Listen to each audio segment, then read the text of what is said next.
Kitab Suci Tao Te Ching dan Pembabarannya, bab 18. Bab 18. Kebaikan ditonjolkan setelah Tao lenyap.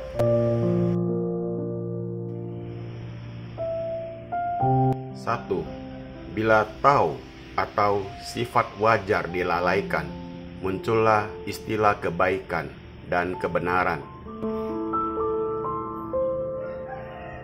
2. Setelah ada orang-orang yang cerdik dan pandai, muncullah di dunia ini segala kepalsuan. 3. Bila di dalam lingkungan keluarga tidak ada keharmonisan, muncullah istilah bakti dan cinta-mencinta antara bapak dan anak.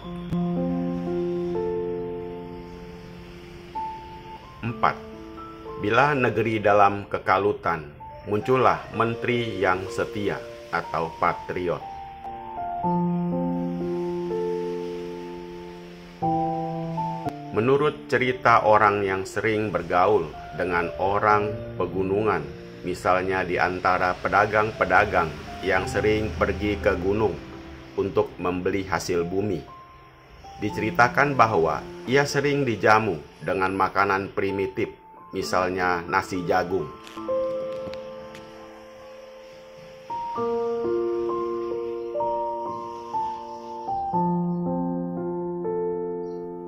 Ia kenal adat orang gunung yang masih wajar, hidupnya kasar tetapi jujur, tidak pura-pura, agak bodoh namun baik sikapnya. Mereka memperlakukan tamunya seperti sanak keluarga sendiri. Sebaliknya, orang kota sikapnya sopan santun, bicaranya halus dan manis, namun banyak dustanya. Kalau kurang hati-hati, berurusan dengan mereka bisa-bisa dirugikan.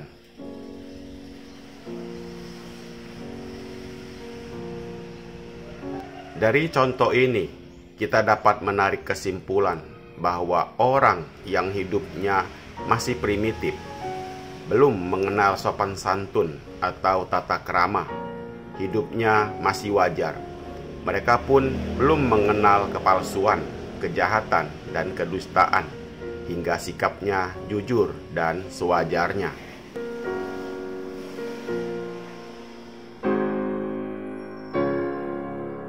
Sebaliknya, bila orang-orang mulai menjadi modern, mengenal tata krama, sopan santun, dan sebagainya, maka bersamaan dengan hal itu timbullah juga kejahatan dan akal muslihat di dalam hatinya.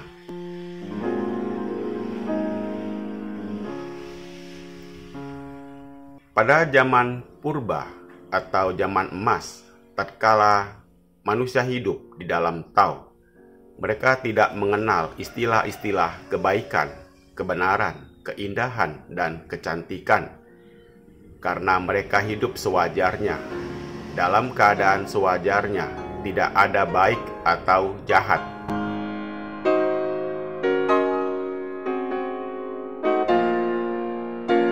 Akan tetapi kemudian, setelah zaman perak dan setelah mereka mengenal keindahan, di samping itu juga timbul keburukan, dan setelah mengenal kebajikan, di samping itu ada kejahatan.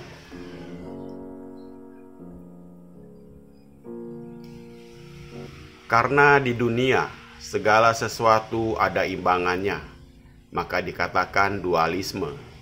Ada baik, tentu ada jahat. Bila tidak ada keburukan, bagaimana orang dapat mengenal keindahan? Tentu saja tidak mungkin.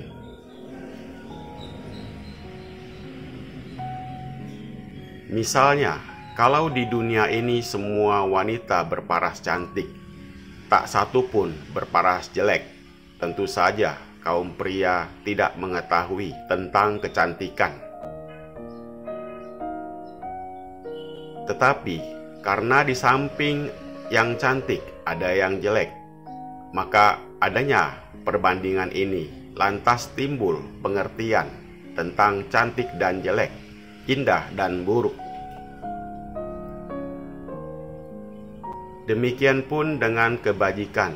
Kalau di dunia ini semua orang berhati baik dan bajik, semua berhasrat menolong, semua berhasrat mencurahkan kebajikan pada sesamanya, tidak ada satupun yang berhati jahat, maka kebajikan itu tentu tidak dapat dikenal oleh manusia.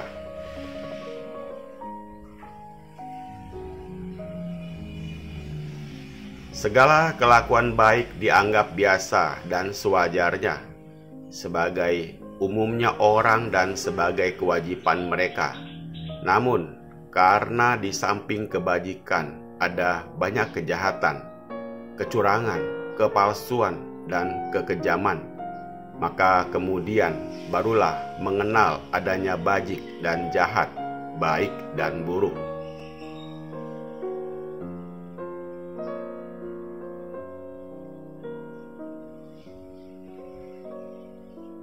Setelah pengetahuan tentang kebaikan dan kejahatan dikenal manusia, maka lenyaplah sifat kewajaran dari tahu, dan dengan lenyapnya sifat wajar yang sesuai dengan tahu itu, maka orang mulai menonjol-nonjolkan pri keadilan dan kebajikan. Pasal 1.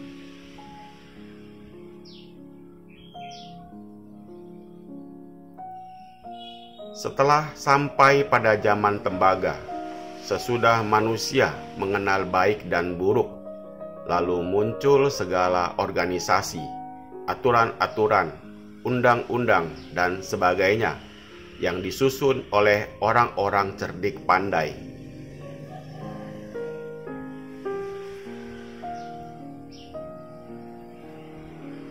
Disitulah segala kepalsuan, tipu muslihat, dan segala politik lantas merajalela, karena orang berebut kekuasaan, kebenaran, kekayaan, dan kemewahan, hingga segala cara yang baik maupun yang tidak baik dilakukan dengan tidak mempedulikan jahat dan tidak jahat.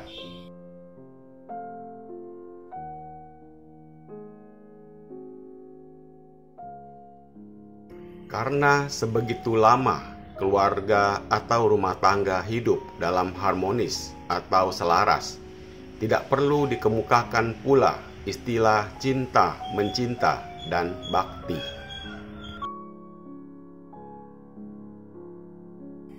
Karena semuanya berjalan dengan sewajarnya, sehingga cinta yang terdapat di situ adalah cinta yang suci dan murni, bukan buatan dan bukan pura-pura, hanya memang keluar dari ketulusan budinya yang sewajarnya.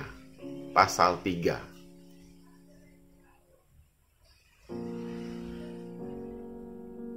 Sebegitu lama negeri dalam keadaan damai dan sejahtera, menteri-menteri yang setia tidak unjuk diri, karena dalam keadaan aman mereka tidak mempunyai kesempatan untuk menunjukkan kesetiaannya.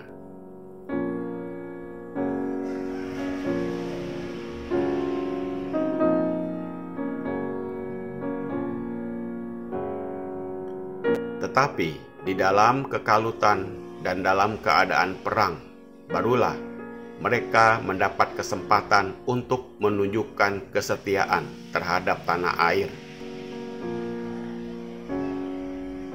Di dalam pelajaran ini, Lao Tse menunjukkan dengan tegas betapa murninya sifat sewajarnya itu. Sebaliknya, segala buatan manusia terdapat banyak tiruannya, banyak kepalsuannya, dan pura-pura belaka.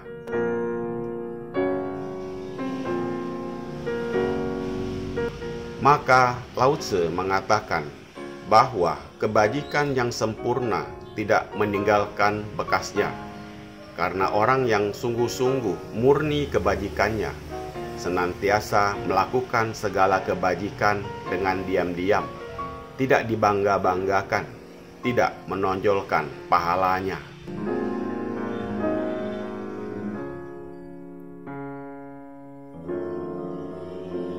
bahkan sering-sering memberikan pertolongan pada sesamanya secara diam-diam, sehingga orang yang ditolong pun tidak mengetahui siapakah si penolong itu.